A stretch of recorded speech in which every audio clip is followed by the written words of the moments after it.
First, there was Dueling Citizens, now Secrets from the Inside. Author Greg Meakin nails it again.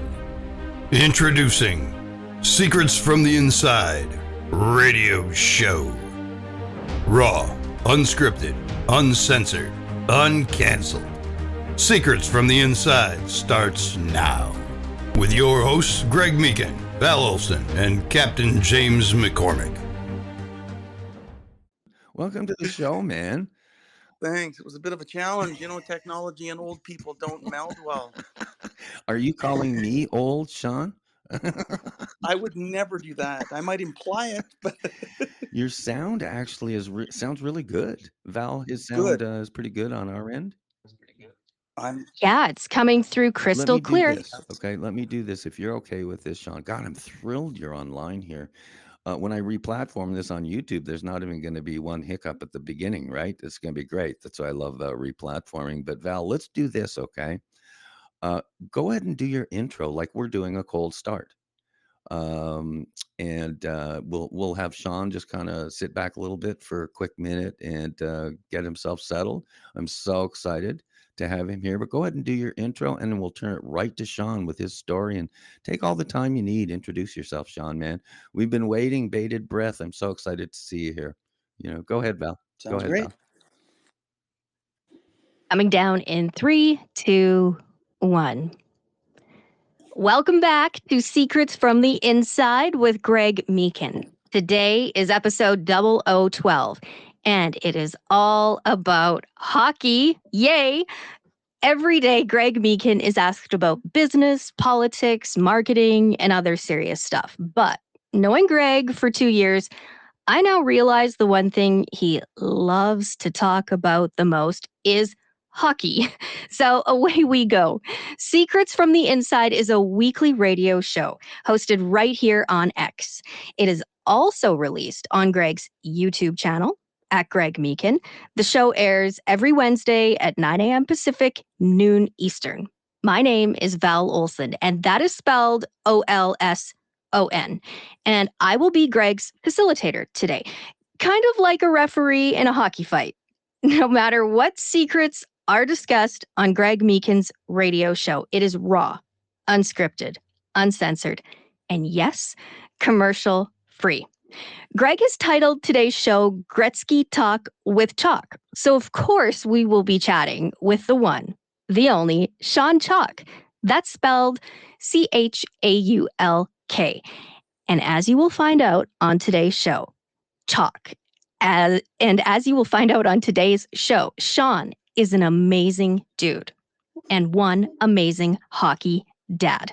Greg, it's your show. I'll drop the puck right here and you take the mic. Welcome, Sean. Go ahead. Talk about yourself here, man. Take as long as you want. I'm so thrilled to have you here. I really am. Go ahead. Well, it's good to be talking with you, Greg. We've spent lots of time chatting a little bit over the last few months, and it's good to get on and talk a little bit about hockey and life and sports in general, I guess. But yeah, I mean, I was introduced there. My name is SHAWN CHAUK, and I'm coming to you from way up north, where it's about 37 below zero this morning in Fort McMurray, Alberta. Needless to say, we won't be on the outdoor rinks today. It's a little chilly up here, but we're used to that living up north. I am a hockey dad. I'm a hockey coach. I'm a hockey aficionado, so to speak. Everything is hockey with me, it seems. I sit in an office covered in hockey memorabilia, and my day-to-day life sort of evolves around hockey and hockey memorabilia and hockey coaching and talking trash about the Toronto Maple Leafs and talking up the Edmonton Oilers and things like that. Oh my God, I'm so thankful you said that. You might not realize this, Sean, but everything that I write or I publish, I try to trash the Toronto Maple Leafs at least once. It's even my manuscript there. So continue on there. I'm so happy to hear you trash Toronto. Go for it. They're the easiest professional sports team to trash talk. The fans are just easy targets, it seems, and I have so much fun every day. going at it with them, and I just love to see them lose because it gives me material for my Facebook and whatnot. you know, I look to the sports scores to set the mood for my day. Val, welcome to Hockey Talk here. There's another person who trashes the least. I used to say as a kid in Montreal, we were so arrogant, right? But I used to say the two favorite things of the Toronto Maple Leafs to say are, this year's the year, right? And then wait till next year. Okay. So, go ahead, Exactly. Sean. It's so awesome. So yeah, I mean, like I said, they make themselves easy targets, which makes it even, even more fun. And for me, in Canada, especially, I grew up down east, or as a younger child anyway, and you were either Toronto or Montreal, it seemed, and there was a few stragglers who might have picked up Boston or Chicago, but it was primarily, Toronto or Montreal. I hated them both. I was one of those stragglers who, as a young kid, followed Boston as much as I got to follow hockey. Remember back in those days, we only had CBC. We only got hockey Saturday nights at 9:30, and well, as a 10-year-old, that's past my bedtime kind of thing. So my hockey following didn't really start until I moved out west in 1980 as a 13-year-old, and I'll never forget when we rolled into Alberta. I was a hockey player as a kid and things like that, so hockey was always on the forefront.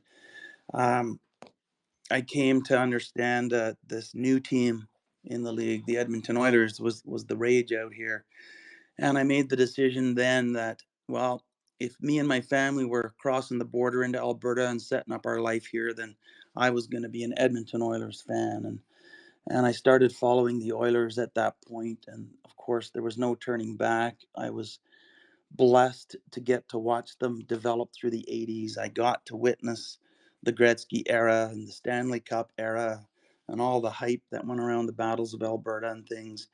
And from that moment on, when I got into Alberta, I was and always will be an Oilers fan. I'll tell you what, Sean, you're an entire generation. The Oilers fans, and there were the Flames guys and stuff, but that really was a new era, new generation. It's interesting you bring it up because it was a time when we were pretty critical of some of the West Coast players and the expansion and stuff. But we watched this guy. I remember watching Paul Coffey once. It was in the early 80s. And I said, I don't think I've ever seen a guy skate like that. And of course, the Gretzky and stuff. You got our respect real big time in a short period of time because those are some of the most amazing teams, amazing players I've ever seen. So, yeah, go ahead, elaborate on that all you want. Edmonton Oilers, man, you got our respect, Sean. Seriously, you got our Yeah, well, respect big time. I mean, the 85 Oilers were named a couple of years ago by the hockey writers as the team of the century. So, darn well, I got to witness some of the best times of being a hockey fan. And, there's a lot of good organizations. Montreal, I think, as much as, you know, we hate on the Habs, at least in my house, because my wife's a Habs fan. um, they were always a very classy organization, and they developed so many legendary hockey players, probably more Hall of Famers than any other team. Very classy, but the Oilers kind of were the little bit of the new generation of that. They were an amazing hockey franchise in the 80s. uh, the skill set that they brought, to the ice every night was unbelievable. We got to witness 7 or 8 Hall of Fame caliber players develop into their careers: the Gretzky's, the Messiers, the Andersons, the Curry, Grant Fuhr. So many great talents. So what we got to witness in the 80s was great, and I got to witness it, as a teenager when I was really into hockey and really enjoying it. So I'll always be grateful for that move and how it opened my eyes to the Oilers and to hockey in general. Because, like I said, as a kid, I played hockey. I lived and breathed it. I was out on the pond or out on the street every day. Hockey was life. But I didn't get to watch a lot. because we didn't have TV. I remember when we got cable, and we got hockey on Saturday nights at 9:30. So my exposure level changed when I moved west, and I'm really grateful that I landed where I landed and I picked up who I picked up, because it made being a fan a lot of fun growing up. Sean, okay, where did things change for you as far as just becoming immersed in the Oilers world and the Gretzky world from a memorabilia standpoint? And we got lots to talk about. I really want to talk about your family and being a coach, and want to talk about your son Phoenix and stuff. But where did it start with kind of turning the corner as far as getting real serious with both the Oilers and getting to know Wayne Gretzky?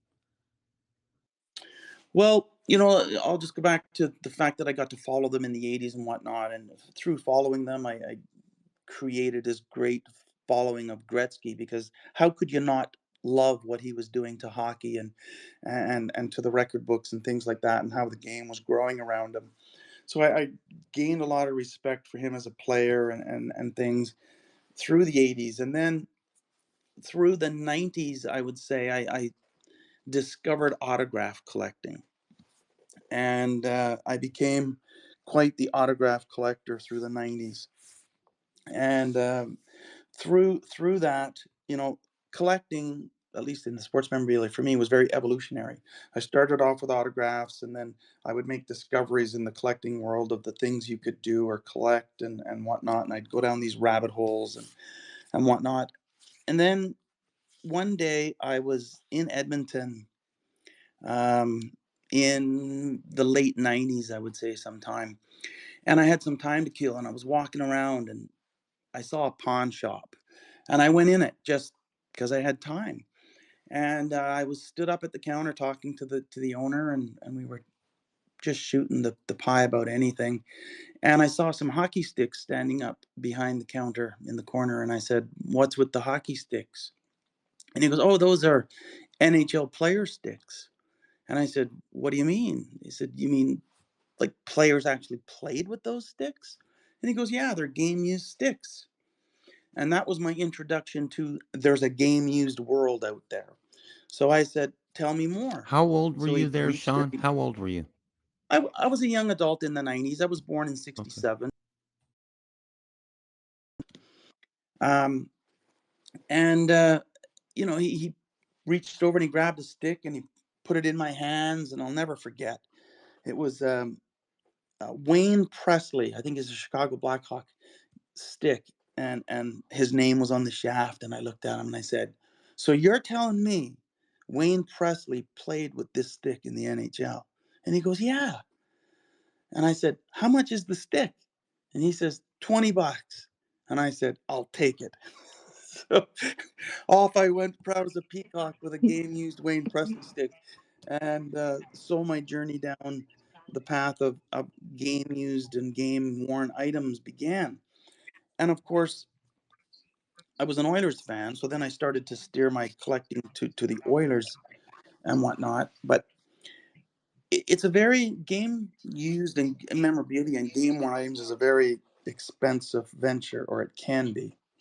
So, yep, John, can I ask a quick question there? So, how old were you when you first had that hockey stick put in your hands that you paid $20 in my for? mid 20s. And when you took that stick, do you remember like some of the dreams that probably came with, going home with that stick and then using it? Like that's such a special thing to have happen and Totally. And rare. it was like a rush when he put the stick in my hands. I'll never like I'm envisioning it right now as I tell the story. He handed me the stick. My left hand was on the top of the stick and my right hand was down the shaft, and I'm looking at his name on it, and I'm saying, "So you're telling me, this guy Wayne Presley used this stick?"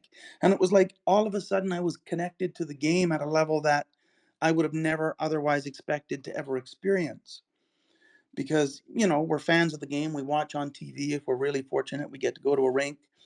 But most people don't meet the players. They don't socialize with the players. They don't know what there's a game used memorabilia world. So this was like a connection. Do you still have that stick, or did you sell it? And if you sold it, what did you You know sell what? it for?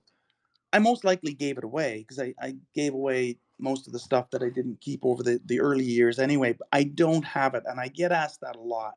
I wish I did.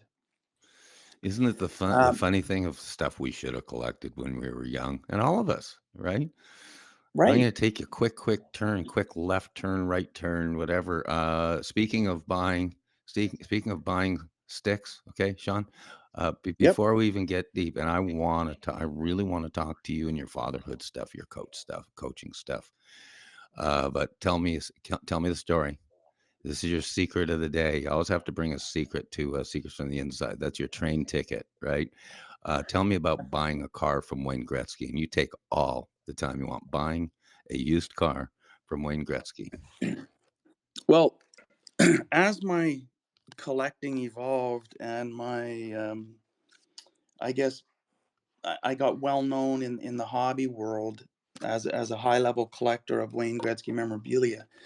Um, People start to contact me, to sell things, or if they find something in the closet that they remember being given in the 80s and they want to sell it to me, things like that. And one reason I've always been so public about my collecting, and I've always done radio shows and interviews and things like that, is for that very reason. Because the more people know about you as a collector, the more they'll come to you if they want to sell something. And that's kind of was a strategy in building my collection, was being very public. So one day I got a call from a guy in Edmonton who was Wayne's business manager and business partner on ventures through the 80s in Edmonton. And, basically he said, I have Wayne's 1986 Mercedes 560 SL hardtop convertible that Wayne had in 1986. He says, I have all the documentation that goes with it. And he said, when Wayne was done with the car, he says, I took the car. He said, I loved the car. He said, I drove the car, but my wife and I are retiring and we're downsizing and we're going to get a new car. We're at that stage in our lives. Would you be interested in buying the car? And it was like, wow, of course I would. That's such a unique, obscure item to be asked if I'd be interested in having. Excuse me. So we set the deal up and I went and I picked up this car. And it was a well-used but well-maintained blue convertible sports car, and it was like a tank. It was a heavy car, but it was a beauty. So the first thing I wanted to do was have it restored. Oh, and by the way, one thing to make the deal happen, I said, well, I want all the documentation that goes with it. So the guy provided me with, the folder, the bill of sale, everything from the original purchase of the car. Plus, he had a letter of authenticity written on the car listing the serial number and whatnot, written in the hand of Wayne, and Wayne signed it Wayne D. Gretzky. He only signs D. Gretzky in his contractual things. That's the only way he ever uses the initial. So in any event, it came with this letter of authenticity that I was just very happy to get. But I wanted to restore the car. So I had it packed up in Alberta and shipped out to Vancouver to a place called Chaotic Customs. And I said, clean up the car. So they redid the interior, they painted it original color and everything again, even though it was in fantastic shape from a paint perspective. But the car came back to me a couple of months later in showroom condition. So I drove the car. I had a custom license plate made for it that says WAS 99S, which reads was 99s. So I continued to drive the car for a few years. And then 2010, I got called one day by the Edmonton Kinsman Group. And they said, listen, we're doing this big dinner, 1,500 guests. Wayne's our keynote speaker. And we want you to bring your collection to Edmonton and put it on display for our 1,500 guests to see. And Wayne wants to see it before the show opens to the guests. So, so began this journey of me cataloging my collection, having storyboards built for every single piece, having custom display cases built for every single piece, and the journey to this dinner began. So fast forward a couple of months, a few months or whatever, and I loaded up 2 trucks and 2 trailers and some friends and headed to Edmonton with my collection. We spent a day putting it on display, about 10 of us. We set up this amazing display, um, like looked like the Hall of Fame, the Gretzky Hall of Fame in there when we were done. And the last thing, it was a linear display. So we had a starting point to go to tour through the whole collection. And the last thing in the display was the car and a massive storyboard talking about the car and with photographs and everything. So Wayne comes in and we start the tour of my collection. And we get through the collection and we're talking about sticks and we're talking about rings and trophies and equipment and whatever else I had belonged to the guy. And we get near the end of the display and the car is there. And he immediately wanted to know where I had the car cleaned up, we'll say, and how much it cost and all that stuff. And he was really taken back with the car again all of a sudden. So this is like, 25 years later, that he had last seen the car or used the car. And he had a lot of questions about the car. And through Darren, his business manager and assistant It at was the Darren time, Blake, he right? said, Darren Blake. Nice guy. correct, yeah, Nice yeah, guy. very nice guy. He said, we want to buy the car back. Excuse me. And I said, well, it's not for sale. I'm not selling the car. They said, no, come on. Wayne wants to buy the car back. And I said, well, I don't want to sell the car. So anyway, we walked away from that. And for 2 years then, every now and then I'd get a message from Darren or a phone call. You want to sell that car yet? Wayne wants the car. So after 2 years of them asking, I finally said, okay, I don't know why the hell he wants the car back, but he obviously wants it for a reason. I'll sell him the car back. So he said, okay, what's the price? I gave him the number, and literally 48 hours later, FedEx knocked on my door with the check for the car. And then a couple days later, a transport showed up and said, we're here for the car that's going to California. And that was the end of the car. Dude, so he chased it for 3 years? Yeah. Okay. Are you gonna reveal a secret from the inside? You don't have to. What did he pay? Boy, you're talking to an old car guy here, Sean. This is the greatest thing in the world. This was the greatest story in It the was very world I cool. ever heard. I think I have a photocopy of the check in the file. I think it was around 50 grand. I'm curious, can you guys just walk me back through 1986? What was going on in Wayne's world at that time? And the car. Let's just connect those two. Was this like one of his first big purchases, or did you find out why and what about the car was so sentimental to him to chase after it? Well, in '86, Wayne was in, at the top of his game. I think he was putting up 200-point seasons in the mid '80s, winning Stanley Cups. He was everywhere. Everything in Alberta was Wayne, Wayne, Wayne, Wayne. Everything in hockey was Wayne. So he was, the heart and soul and the face of hockey, so to speak, in those days. And I think a lot of um, companies, tried to get him to endorse their products, of course.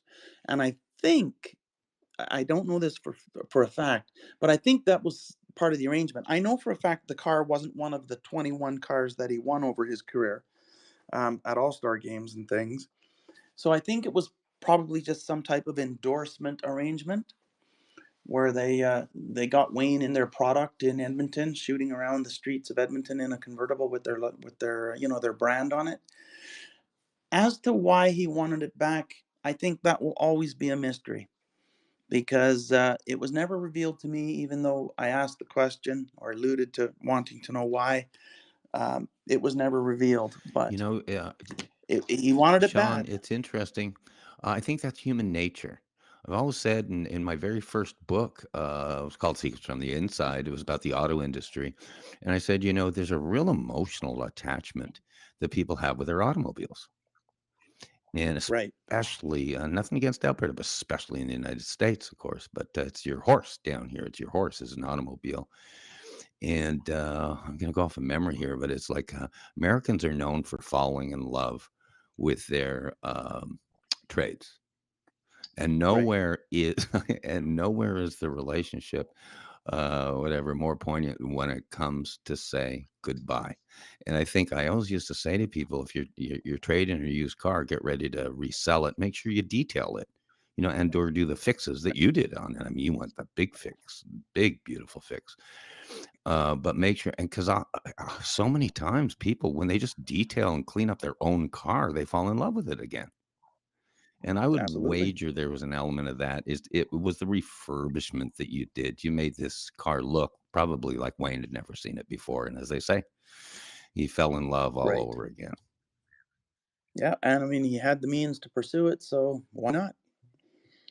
Can I just go on a whim here? As an investigative journalist, I'm taking notes, and I'm just thinking, that night with the 1,500 people that were there, and just seeing that car and what it went through, the transformation, the different hands it had been in, something was sparked that night, and the pursuit happened then.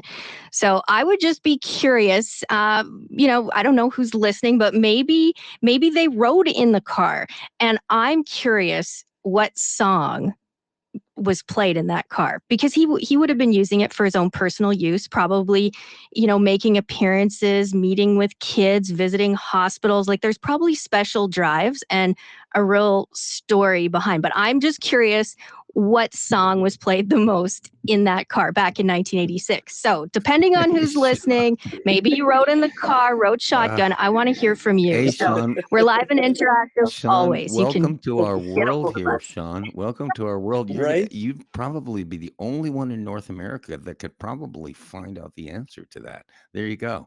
Welcome to our I'll world have to here of work on that. But you know what? investigative journalism. In the mid '80s, he dated a girl named Vicky Moss, who was a recording artist. So I'm guessing her songs were played in that car the most. Wow, there's a rabbit trail, right? Right? What was her name again, Sean? Vicky Moss. Moss? Correct. Now I'm sure you're probably familiar with Joey Moss, the Edmonton Oilers equipment Oh yeah. guy that worked with him What for a nice years. story. Yep. That's his sister. Wow, first small world of the day, Sean. Man, you're bringing inside scoop. That is so cool. Go ahead. And I'll tell you something else. You know what? When I built the house that I'm in now, 10 or 11 years ago, when you walk in the front door to the left, there's a loft, and we built the loft to house a piano because at the time our kids were playing piano. And I'll be damned if when I was moving into this house and we were contemplating the need for a piano up there, did my phone not ring? And the call was again from Ian Berrigan, who was the one who brokered the car deal. And he says, Sean, you've been to my place in Edmonton. There's a grand piano in the entrance. He says, I'm selling the piano. He says, we're moving into a new condo and it won't fit. He says, you're not looking for a piano, are you? And I said, well, actually, I am. But the beautiful thing is, this was Wayne's piano. So the grand piano that's now in my house, and again, I have the original bill of sale and all the paperwork and everything for the piano, belonged to Wayne and was in Wayne's condo in Edmonton. And I'm guessing Vicky Moss played and produced on that piano. Oh my God. Wow, if those You're escalating the value of your collection as we speak, Sean. That's awesome. That's awesome. I don't believe in small world. I believe in synchronicity. I believe in God-given stuff. And that's just amazing. What a magnet you've been. When I declared you as the #1 memorabilia collector within of the Wayne Gretzky brand. Was that overstating it, or can you kind of elaborate on that? Well, I mean, I've been coined, yeah, the Wayne Gretzky of Wayne Gretzky collecting and everything. And there's no doubt. I definitely, when my collection was at its height, had a bigger collection than definitely bigger than the Hockey Hall of Fames. It was the biggest single collection in the world, hands down, hands down. Nobody could touch the amount of quality stuff that I had amassed. Um, and held at one time. Even Wayne was amazed. I don't think he was amazed that all the stuff was out there. He knew it was all out there. I think what amazed him was that one person was able to get it all. There you go. There you go. But it's not a coincidence, Sean. It's not a coincidence. I want to Right. take a quick turn if we can, just a quick turn, because I really, really want to hear this. You got to, again, we talked together and we're earlier, and I say we're just hockey dads and husbands, you know? I really want to hear if you have time to share here. I want to hear your story of this, the moving story in this last couple of years with you in Phoenix, and elaborate on that as far as you getting into the coaching world and stuff. Go ahead and take your Sure. time. I really, this is what I really wanted to talk to you about too, because we're all about fatherhood, man. We're all about fatherhood. Right. So yeah, I I grew up in a house. I'm the oldest of four boys, and there's 8 years age gap between me and the youngest. So we were pretty close in age, the four of us. And we didn't have a lot growing up, for sure. My dad worked hard, like most, and he always made sure that we were in hockey. So we all played hockey, and he brought us to hockey whenever he could. Mom took us when he was working, but we never missed tournaments, games, practices. They were there for us. So I grew up. I'd like to say a typical Canadian kid who played hockey, where mom and dad were always there. And fast forward to me having kids. I had my kids late. My oldest boy is 19. I have a 16-year-old girl and an 11-year-old boy. And everyone thought when Sean started having kids, there was going to be this whole new wave of hockey because Sean lives hockey. So Sean's going to have hockey kids. Sean didn't have hockey kids. When my oldest came home, I think when he was 6 years old, with some leaflet from school, he laid it down and he says, "Dad, I want to join the ski team." And I said, "Okay, you want?" After that point, he wasn't a skier. I said, "Okay, you want to join the ski team?" I said, "Very good." So we joined the ski team, and he went on to have a 12-year alpine ski racing career, we'll call it, growing up. He was an alpine skier. Didn't want to skate, didn't want to play hockey, had no interest in my collecting or my interest in the game. He respected it, but that was it. My daughter, alpine ski racer too. She wanted to learn how to skate and things, but had no interest in hockey.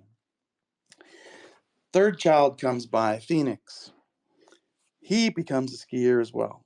And then one day, he had already been skiing for a couple years. And I think he was about 9 years old, 10 or 8 years old. He came home one day and he says, "I want to join hockey."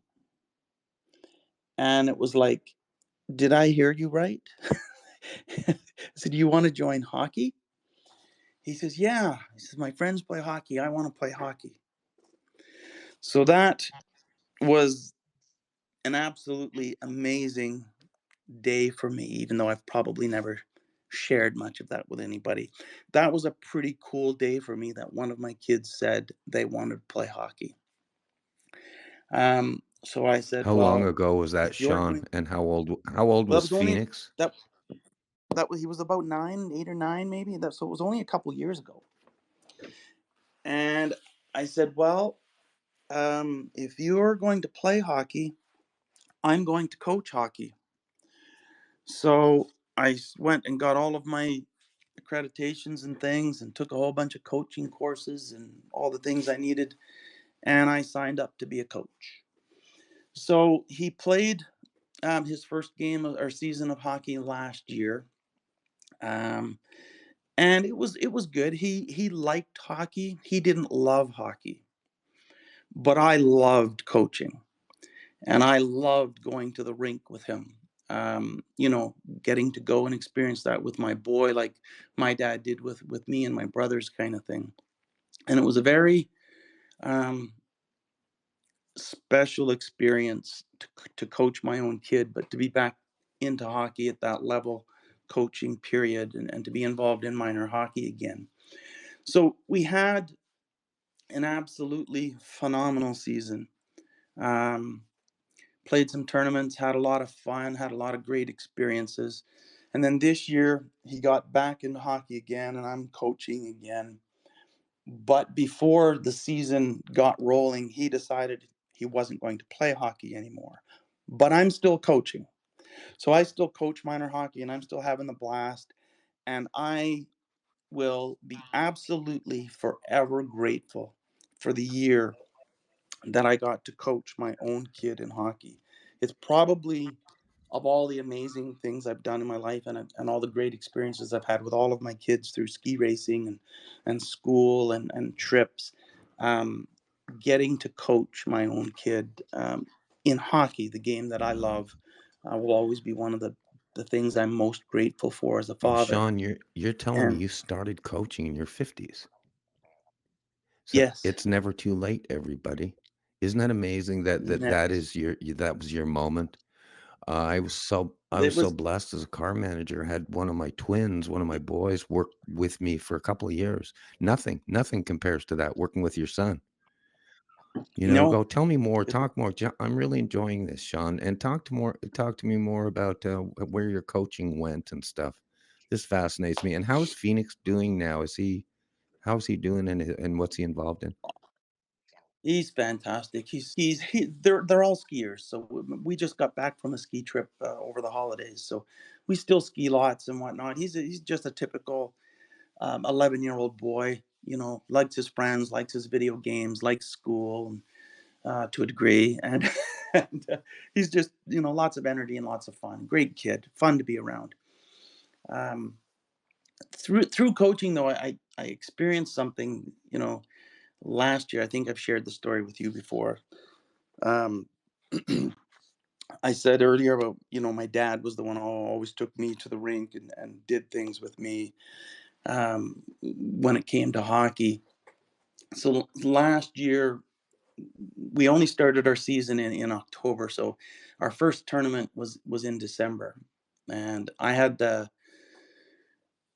lost my dad a few months prior in May. So anyway, you'll see how that ties in a minute. But we were in our first tournament, and we were a middle of the pack team or whatnot, and we got in this tournament, and we had only lost to one team, and we met them in the gold medal game. And the when I went to that game, I sent my mom a picture, so I put my dad's ashes around my neck for the game. And I remember being on the bench in the game, and it got down to the last couple of minutes of the game. We were down by a goal. We tied it up, and we went to overtime and solved nothing. We went to the shootout, and we scored on the last shot to win the gold medal. And I thought that time, you know, the last time that I was in a rink with my dad for that, I was the player. Let me reference Greg's book, Why I Came to America and What I Think Now. Page 176, for those of you that have the book. My mom was a school teacher and did a great job raising her son in Montreal. She took me to all my games in the 60s and 70s, but still, as a hockey dad or a hockey kid since I was 5, I always missed not having a father at my games. There was just something special about hockey dads. I was envious of my friends who had fathers at the game. That said, and before I get too emotional tapping on my keyboard here, I just want to say I want to deeply thank Walter Gretzky for being my hockey dad. If only for a week, it was a lifetime memory for a hockey kid from Montreal. Mr. Gretzky made me feel like a pro. And yes, his son was an okay player too. Well, Sean, am I allowed to weep today or just you? Okay. No, it's open mic on Val weeping. Olson, thank you for that. Thank you for that. Back to you, Sean. I'll just take a moment here. Sean, I never had a dad, man. Anyone who knows me and listened to radio, man, I never had a dad. He had. I was born in Portsmouth, New Hampshire, but my mom divorced when I was in diapers. And so I went back up to Canada. So I was raised in Canada, in Montreal. And imagine that. I thank God now. I was raised with Montreal Canadiens and Jean Beliveau and all that stuff. But I never had a dad. And I never met him, actually. He was a regular guy. He was actually United States Air Force when I was born. But he just disappeared. You know, it happens. It's called deadbeat dads and all that stuff these days. But I Right. ended up meeting him because I was the only one really in my family. I only had one brother that was curious. I ended up meeting my father in Clearwater, Florida, when I was 42 years old. And it was an issue for me. Fatherhood was an issue for me big time, dude. I mean, big time. And I can never replace that. However, I can't ever replace not having a dad growing up. And it really bugged me. And thank God I had my uncle, Absolutely. you know, I had Uncle Norman, Irish uncle in Montreal, who was a professional soccer player. And he was my pseudo dad, you know, growing up. Yep. But I never had it. It was an issue to me. And, but I got closure with my father. I said to him almost the first time I met him in Clearwater, Florida, in his assisted living place. And I said, you know, in a very bizarre way, I looked him in the eyes. I said, thank you. Thank you for doing what you did. Because if you didn't do what you did and, quote, abandon us, you know, I wouldn't be the father I am today. Right. And I promised my kids, Val's heard this story. I have a hard time getting through it, obviously. But you can make a decision. You can stop stop the chain. And you can decide to be a great dad, a good dad. And with it comes the victories that you had. You had a victory that's beyond belief. With Yep. that connection with your dad, dude. I have a hard time listening to that story without getting weepy about your dad, because that was so spiritually deep. But I told my kids at the time, I'm going to be a great dad. I'm going to be supportive no matter how tough times are. I'll be here for you, and I've proven that. But in the end, you guys are free in a free country in America to do what you wish, but you're personally responsible for all decisions you make. But I'm Right. going to be here for you. And I just turned 65 last week, and I'm still here for all three of them, including my twins, Sean. So Val and Sean, thanks for letting me share that off the cuff. And back to you, the other dad, Sean, on this one, man. Very, very, very moving stuff today. Thank you. Yeah. It's real, and sometimes real is moving, right? But you know, the path that you took will certainly make your kids better people too. So you're right. It's easy to change things like that, isn't it? I love what you shared, Sean, earlier of taking that time with your son and what that's going to do for him, as he grows into a man. These memories that we carry with us, and just talking about today, the first hockey stick that you purchased and how special that was to you, how something was just ignited in that moment that started in your 20s.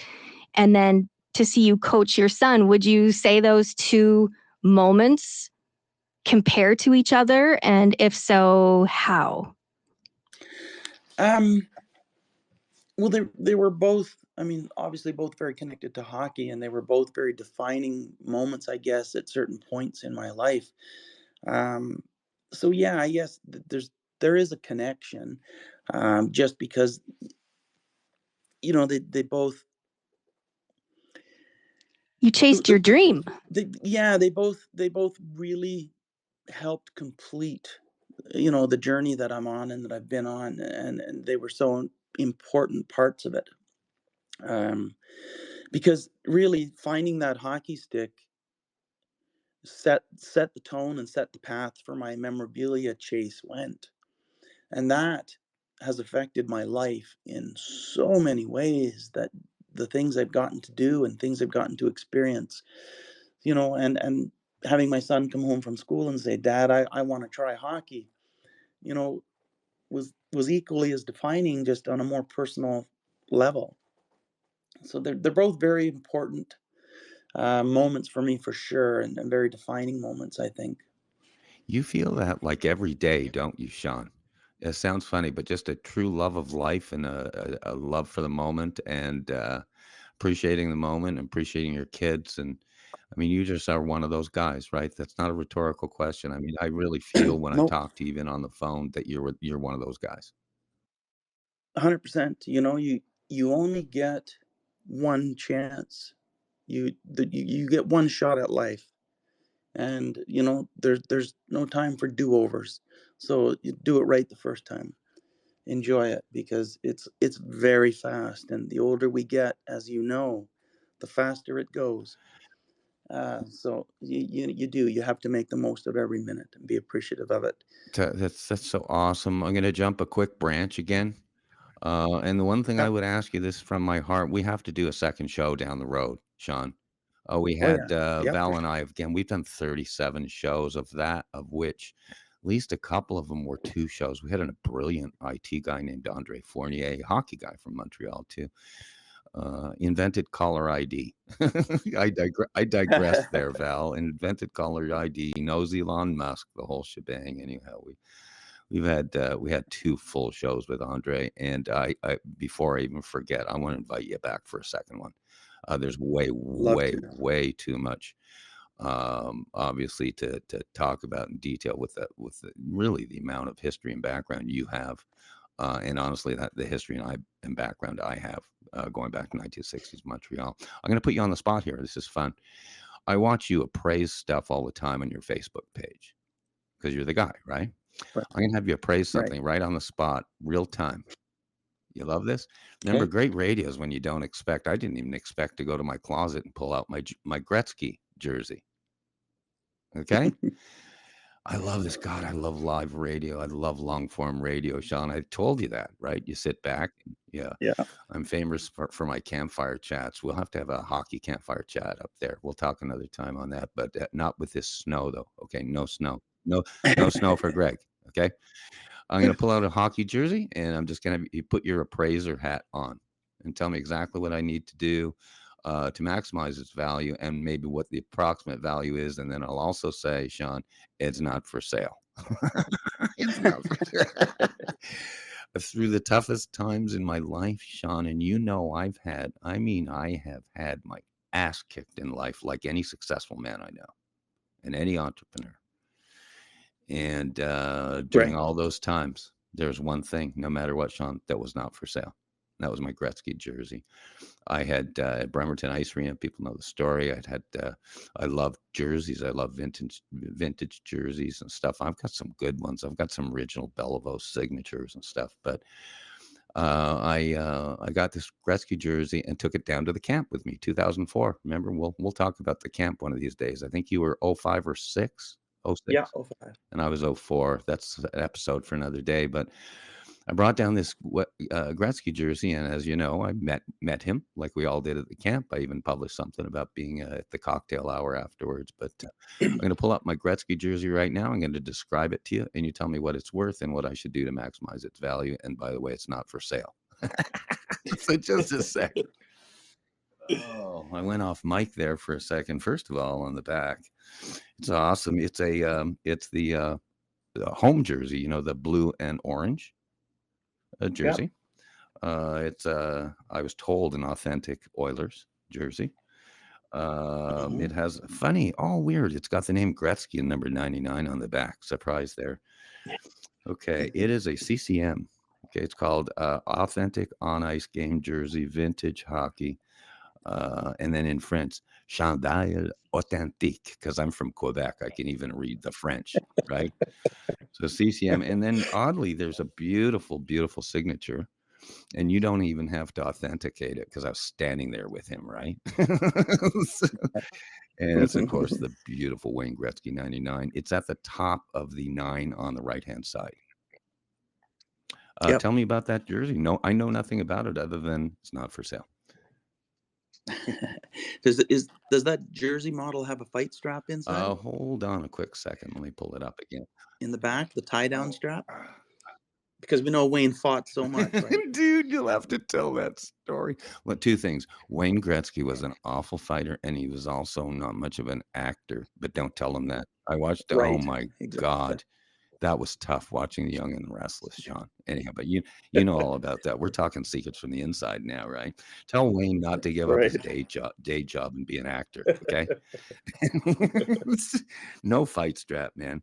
This is the No good fight old days. This is the old days when we didn't. It's a $2,000 jersey. Just the way it sits, like right in my hands. It's kind of hanging in my hands. I don't, I take real good care of it. But I Yeah. wanted to. As long as there's no ketchup on No, it. should I frame that? And how should I frame that? Seriously, whatever. What do you think? And if You can so, what actually would it be worth? Seriously. just Google jersey frames. You can actually buy cases that mount on the wall for displaying jerseys in, and then you don't harm the jersey. If you take a jersey to a framer, they tend to stitch it in the case, and you don't Right. want that. You get stitch marks and holes and stretch marks. It's better to just buy a proper jersey case for $400 or $500 and put it in there. Wow. Yeah, it's all about authenticity, right? I did custom hockey jerseys for Bremerton Ice Arena, and which was hand in hand with this authentic Gretzky one.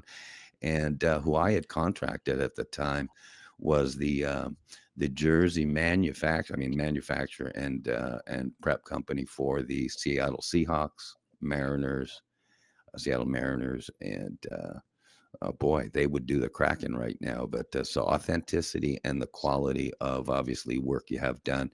You're talking about a case worth $500, so it's not an Amazon $99 special thing, right? And give me Right. details again on how to frame that and what to look out for, because it sounds like almost like a specialty where it should be a hockey guy doing it. Right. Well, and like I said, there's if you just Google jersey display cases, there are tons of different options available. You just don't want one that's gonna, quote unquote, mount the jersey in a way that puts holes in it or stretches it awkwardly. So you want to find a mount or a case that has like a shoulder, like a hanger, but a wide shoulder hanger, so that the jersey drapes like it would be if it was on a torso or on a full body mannequin.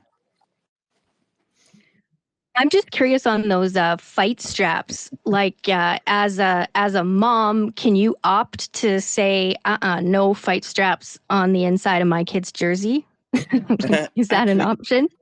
well, they're not present in minor hockey levels, but in the NHL, they're in every jersey. And if you get in a fight and your jersey gets pulled up and the ref sees that the strap wasn't attached, you get a penalty for that.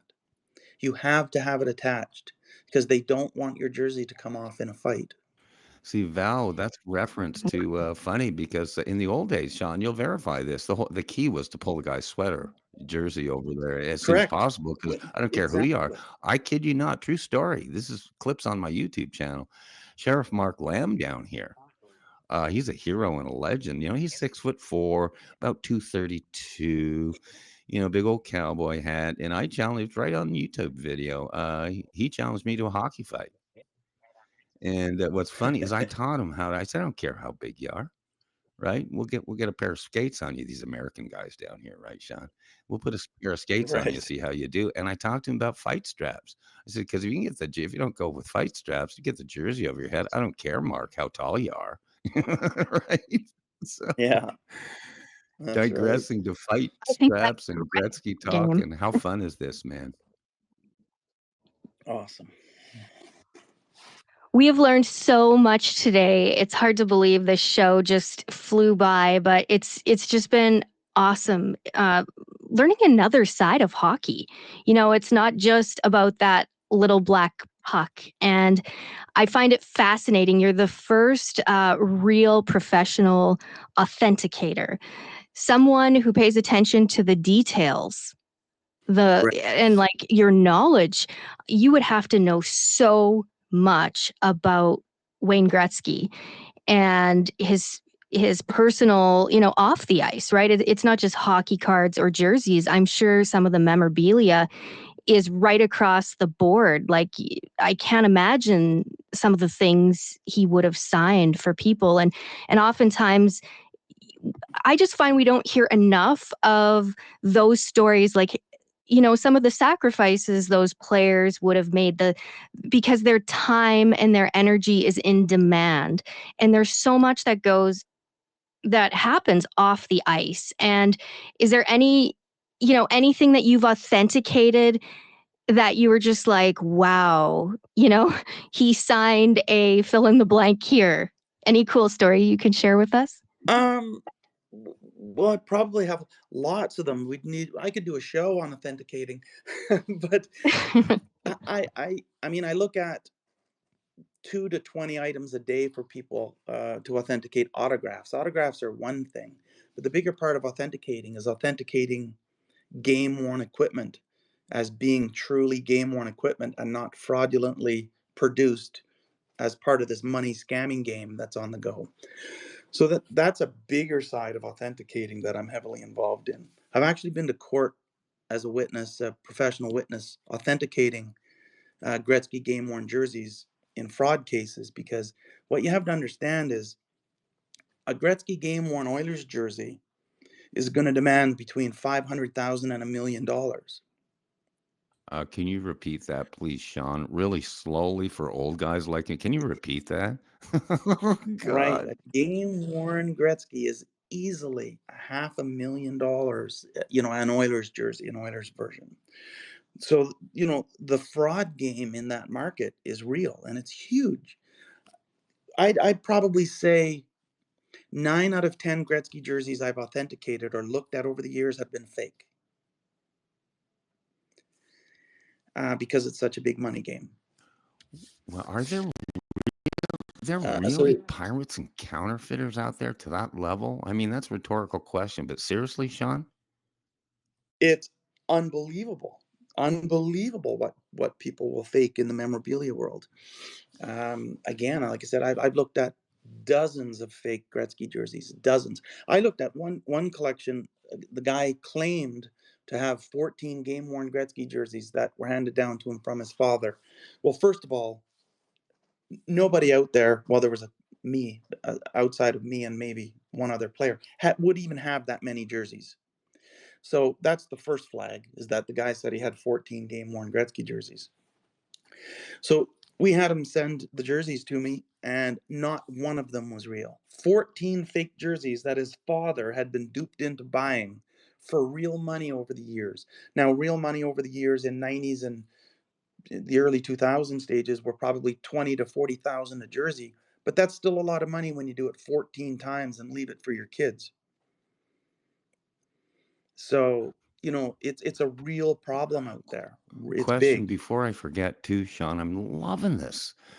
Um, Again, rhetorical question. You have estate planning done beautifully, right? And seriously, with honestly, to your kids or whatever. I mean, there's going to be smooth transition of what you own there. You have literally priceless. You have a priceless collection that really couldn't be duplicated. So I assume a silly question. You've done estate planning, seriously. Yep, you have to, because I in a podcast I did a few years ago, um, I was talking about that, and I keep a sealed envelope on my desk with my wife's name on it, and it says, "In case of emergency, I love you," and it's a letter on what to do with my stuff, in the event of something happening to me. Because if something happened to me today, the vultures would hover. They would be phoning my wife, phoning my kids. They would be trying to pick up the pieces for pennies on the dollar. And that's what happens. So it's very, very important when you're a collector to catalog your items, note how much you paid, note its current value, and leave instructions of what to do with it in the event of your untimely death, because you need to leave them some instruction so that they don't get ripped off. You have to put names in there. I'm in a lot of those letters. My name is in a lot of wills. True story. Because people have asked me, could their family reach out to me to help with, to dispose of the collection in the event that they needed to. You know what? I'm going to tell my boys, seriously. I'm going to tell my boys to give you a call. Seriously, on or Yep, whatever, because you're the man. absolutely. And the thing about it, side note here, Sean, what I really have loved about communicating with you and getting to know you and stuff, as I say, we kind of go back more 20 years than we do the last year, is you're just high integrity. Right. You're the high integrity guy. You're no BS guy. You're as Val says, authentic, a trustworthy authority, and just a flat nice guy. And there's fewer and fewer of us around in the world, Sean. Seriously. So on the Fact. estate planning thing, I say the same thing. And again, being an older guy, I think this way. And I was a licensed insurance agent, being in the car business on the finance side. And I always have a plan on my own end. And there's one gentleman, I bet you know his name. He's a dear friend of mine, Dave Stubbs. Dave Stubbs is an old reporter for the Montreal Gazette. Now he's the chief, captain, if you will, a historian at NHL.com. And Dave Stubbs goes back to my era of, I tell you what, 1970s West Island, outside of Montreal. Me, Dorval, him, Quebec. We both played him in Pointe Claire. We both played the trombone. We both love Jean Beliveau, the whole shebang, right? But Dave Stubbs has Right. can't even be close. Has the most amazing archives. Very organized guy like you, and he's one of these guys. He's 2 years older than me, in his 60s, but he goes back. 1978, and through the evolution of the digital world and stuff. I'll bet you best archives in all of hockey, period, including the Hall of Fame. You know how that goes, just like you and your Gretzky thing being Yep. part of the Hall of Fame. And that's something I would say to Dave is I know he's got it. Beautiful estate planning, so that no matter what, stays at least in the public square, if you will, for the rest of us to appreciate. Right. It's very important.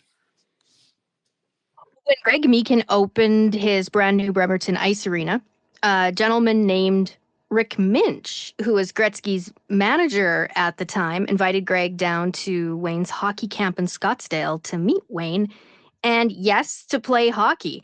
So, Greg, I'm just wondering if we can chat about that. I don't want to just gloss over the Wayne Gretzky connection.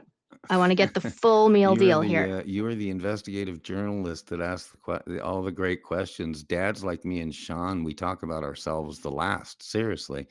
Go ahead. Do your review of what kind of of that era. It was extremely cool. It was a real personal story with Wayne that included a Post-it note. But what the secret I'll tell you in just a minute is Wayne and Janet Gretzky changed my life. I'll tell you that in a second, but kind of go through whatever you know of that. I know there's an amazing video produced and stuff, but go for it on that, Val. Welcome to Secrets from the Inside, Sean. We're having fun today, man. We're having fun today, man. Go ahead, Val. Okay, so this is what I do know. On the last day of camp, Greg, you found a professional videotape filmed by ESPN Sports on your locker room seat. It was a gift for Greg, a video by Wayne Gretzky himself with New York Rangers attire saying, and I will quote, "Hey everyone, I'm Wayne Gretzky. Take it from me, hockey is the greatest game on earth. To all of you in Kitsap County, learn to play hockey today at Bremerton Ice Arena. You won't regret it." And there was that Post-it note from Wayne, 3 words with a fine Sharpie felt pen. Thanks, Greg. Wayne. In the 20 years since then, Greg has served as an informal brand ambassador for Wayne Gretzky, especially in promoting youth hockey in print and on radio. So that's the inside scoop that Greg sometimes forgets to mention. Is there anything else that you want to share here, Greg? Oh, you're just gonna get me emotional today, Val. Going back, just like Sean talking about going back with his dad. You know, you're getting me emotional, and it's always what's behind the scenes. Everybody, when I keep saying Gretzky, forget the hockey, forget the stats. He's got a few of those. He's just a great guy. Um, this video I was kind of unexpected, and it was a video produced to be able to do commercials with and promote the rink and stuff. The secret is I never released it publicly. That's a secret for another show. But because I always had it, and then as I say, it's not for sale. What did Shawn CHAUK has taught me that? Just say it's not for sale. Everybody wants it. But the secret was that to me was that this Gretzky camp, and Sean and I can do again. We can do whole shows on that. That's amazing. To this day, I have amazing friends from 20 years ago. Jungle Jim Jerome. Those guys, Phil Esposito, Danny Gare, those guys. Sean knows those guys. And but it changed my life. But what people don't know, and this is Greg's secret from the inside, this is the most difficult time in my life. It was 2004, and I was having a challenge in life, mainly trying to start having the first year after opening a brand new ice arena. But either way, it was the most difficult time in my life.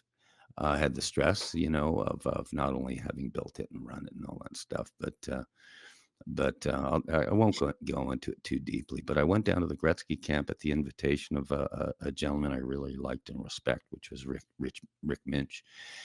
And I'm going to say it saved my life. Because that week down there in the middle, and hey, Sean, you've been through hell. In life, Val, you've been through hell. Everyone I know has been through hell. But that week, and again, we played 5 full hockey games in 4 days. I don't care if you say it's an old guy camp. That's 5 full hockey games with referees in 4 in 4 days. And but I'm going to kind of say they saved my life a little bit. They gave me hope, and I mean, I'm talking Wayne and Janet. And of course, Walter, who I wrote about. I'm deeply, deeply emotional about Walter Gretzky. My son Carson did an illustration of Walter, but he kind of saved my life because I was giving up. Any entrepreneur who's tried to start a business just knows the challenges, never mind a brand new industry and a brand new. Oh, here's this for trivia. Trivia here, Sean. Get this. Here's trivia. You heard it here first. I had the full endorsement of Jean Beliveau, of course. We were on the front page of the Montreal Gazette. Dave Stubbs' story. Got this May. It was April 2003. How about that for a memory? But it didn't do anything for me in, quote, Bremerton, Washington. God love Bremerton, Washington. It was 20 years before the Seattle Kraken. And the challenge I had is no one in Bremerton or anyone in the United States knew who Jean Beliveau was. Right? Ask around down here. Who? Oh, only 17 rings. That's how I said, oh, he's a nice guy, but he's got 17 rings too. What did I said? I think I said, what, Gretzky's only got, 6 or something? But anyhow, so I said to myself, I said, Jean Beliveau, and we talked all the time, and I'm still friends with, God love his widow, Elise, who I chatted with a few days ago. Elise Beliveau. She's going to be 92, Sean, in February. God love her. God love her. La Grande Dame du Hockey, the great woman of hockey. La Grande Dame du Hockey. That's Greg Meakin term right there. But so I said, the only guy everyone knows is Gretzky. And I've told my history. I was a Beliveau guy. I was an old 1970s Habs guy. Guy Lafleur days, Ken Dryden days, the teams you hated, but I loved. But we couldn't stand the Bruins, dude. I told Phil Esposito that. I said, dude, I couldn't stand you. Or Bobby Orr. Couldn't stand you guys because we were Habs. But I found out Espo is much a real estate guy and entrepreneur, which I really connected with him there.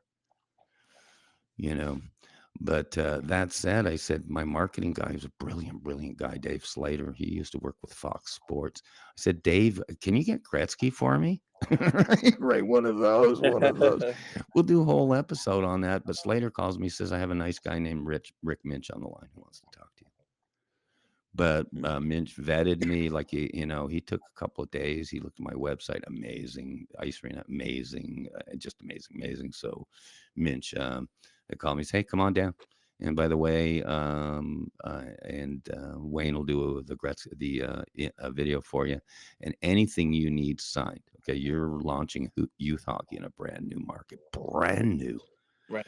I had 132 kids youth hockey from the day we opened the doors, Sean.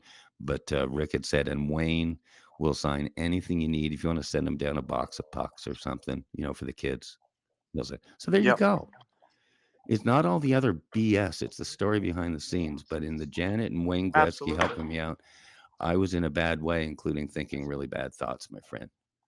And but I came out of there a brand new man after the Gretzky camp. So there you go. There's my secret of the day. I love what you guys are sharing today, and I so appreciate that you're taking us, the listener, to some really personal and raw places. I think the highlight for me, Sean, was when you talked about that skate across the ice with your dad, and making that memory and being present for that experience to coach with your son, that time on the ice together, the life lessons.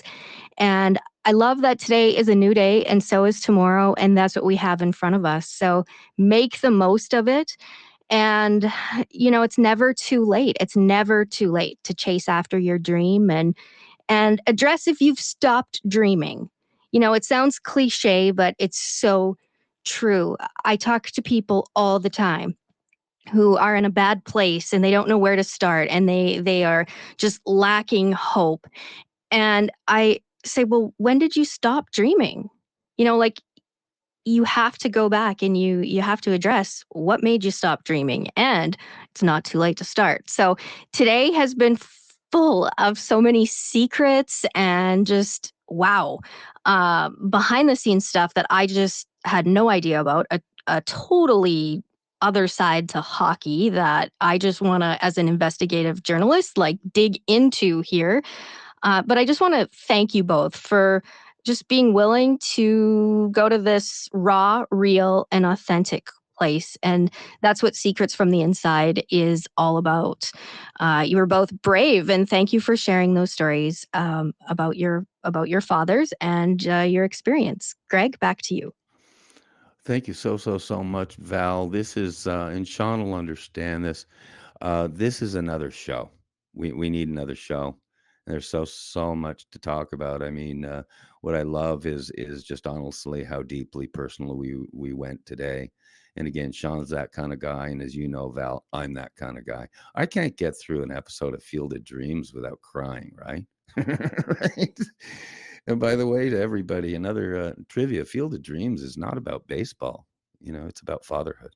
It's about fatherhood. But that's another book. That's another movie review for another day. I just want to wrap to thank you. I say begin to wrap up. And as Sean, want to let you know, take as you wrap up on your end, you take whatever you want. You take minutes, you take 5-10 minutes, whatever you want, and just review and wrap what our show was today. Also very important, before I forget, how people can find you and know more about you. Notice I say about like an American. I don't say a boot like you and Val. I don't say a boot. But God love you guys. But I do want to kind of start wrapping on my end. Indeed. My name is Greg Meakin, and my website, where you can get most of my stuff, including my bio, is gregmeakin.com. It's a plethora of information, including current events and stuff. I'm a magazine guy. I'm an e-magazine guy, which means I don't just live on one single platform. I'm not a silo that is 200 feet high and 2 feet wide. I'm 2 feet tall and 200 feet wide as far as subjects and knowledge, and whether it's hockey or healthcare or business or politics or whatever. And I simply can't believe what an awesome addition this type of show has been. Because you know what we talked about today, Val? We talked about hockey and stuff that I know. Not only is the court's passionate to me, but stuff that I learned from Sean, from you, Val, That's what it is all about. And I will say, sports is life, and life is sports. A very famous radio announcer, my famous Ted Tevan, Tevan, Ted Tevan. He was a shock jock sports guy back in Montreal in the 70s. And he used to always say, sports is life. Sports is life. We heard a little bit about that tonight with fatherhood. And also, Tevan was a real jerk. He'd have like a toilet flush or something, say, hey, you're gone, right? Flush guys like in the old days, the AM radio days, Val. So folks can follow me on my website, and especially my YouTube channel, which is at Greg Meakin, and that's GregMeakin at Greg Meakin on YouTube. This show will be replatformed, and hopefully, again, an open invitation to you, Sean. And maybe you can even have maybe a buddy or two drop in with you someday, but that'll be a secret for now. But just absolutely, God love you for it. Please follow my YouTube channel and subscribe to it. Click subscribe. It's free, everybody. It's free. But there's over 1,000 videos. A lot of them are radio clips, and shows like this will be replatformed on my YouTube channel, hopefully within 24 hours. Literally over 1,000 videos. Too much for people to watch, but it's fun, cool radio clips and stuff. And I'll tell you, as you know, Val, as you well know, I'm going out, I think, my YouTube, 54 cities, major cities, I think 34, 35 countries, a real broad reach and stuff. And so I say to SHAWN CHAUK, my friend, my hockey buddy, my fellow dad, the smartest guy in memorabilia for Wayne Gretzky you'll ever meet. Just like Liam McGuire. Do you know Liam McGuire, Sean? The genius with statistics? Anyhow, yeah, he might be on mute, but Liam McGuire, same guy. I mean, a complete encyclopedia. Shout out to Liam and his wonderful mom, Sarah. God love her. But I'm going to turn the mic to if Sean. I think he's still online on mute, but I'm going to let him completely wrap the show here. And Val, after Sean finishes, just do your quick little wrap up. Thank you, everybody. Thank you, everybody. It is entirely possible this show goes out to, we know, Val, hundreds of thousands of military guys and military veterans, both in the United States and Canada, including Alberta. Lots of military veterans. And I know for a fact it's going to go out to hundreds, if not thousands, of hockey people, including, I'll bet you $1 million, NHL guys and some Hall of Fame guys.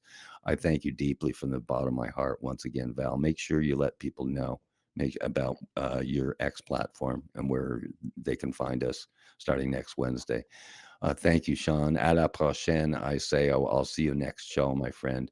You have been absolutely unbelievable, and hats off to you. Okay, SHAWN CHAUK. Thank you. I think you can hear me again now, but you can get me on social media.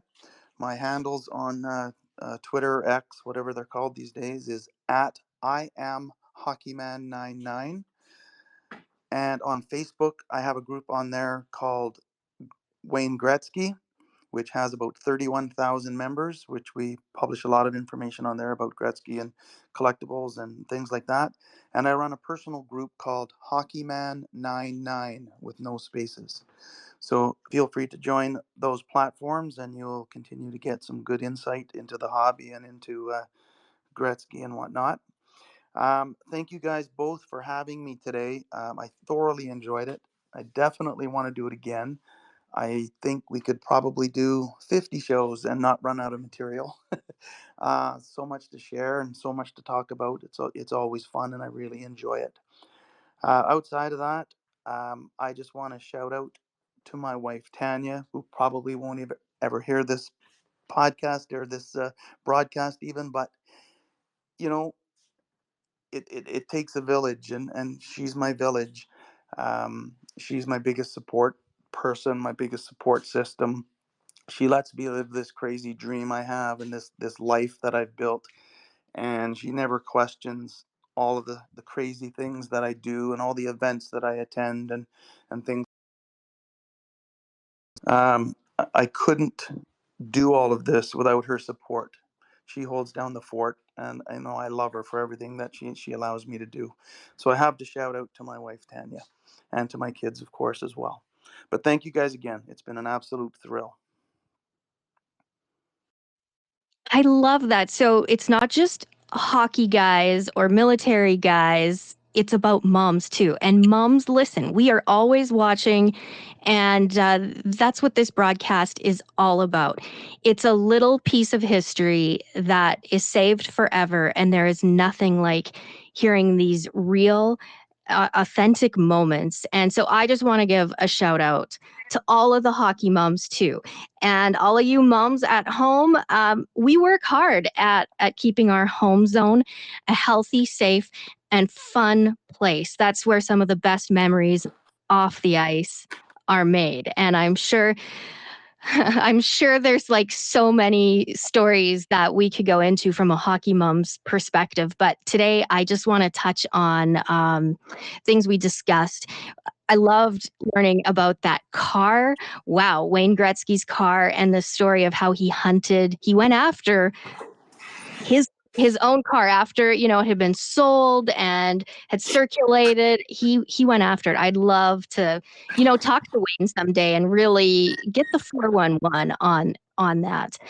We talked about being able to be present and live your dream at any age. Kind of like there's a thread through our lives.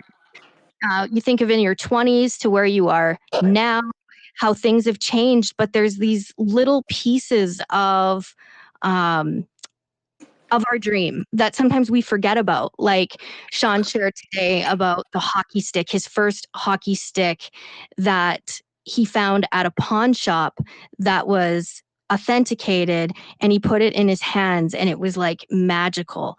And I love that. And then he went on to become a real life authenticator and was able to take his love of sports, his love of hockey, and transfer that to his son and carry his memory of his dad with him at such a pivotal time.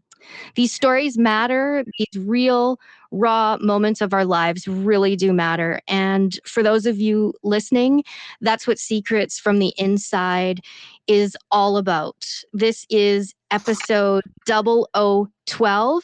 And for now, there are only two places you can hear Secrets from the Inside. One is this X platform, At Home Media Mom. The second is Greg Meakin's amazing YouTube channel at Greg Meakin. So I just want to thank everybody for being here today, and also a shout out to my friends who are working on the back end. You can visit my store for Made in America products, and they are so good that we use around our home. I take keeping the home zone neat and tidy and organized and healthy and safe like really seriously. It is my most important job above all else. An at-home media mom cares about her home zone. So you will find healthy, safe products there. So visit my store, patriotswitch.com/Val, and Jeff is on standby to take your call, and we'll take you for a private tour of my Made in America store. This is Secrets from the Inside 0012. Thank you to SHAWN CHAUK and Greg Meakin. He wears every hat. I'm not even going to get into the amount of hats he wears, but hockey helmets, Val. Wears hockey helmets. Right, hockey helmets. Yes. Thanks, you guys. That's episode 0012. Have a wonderful day, everyone.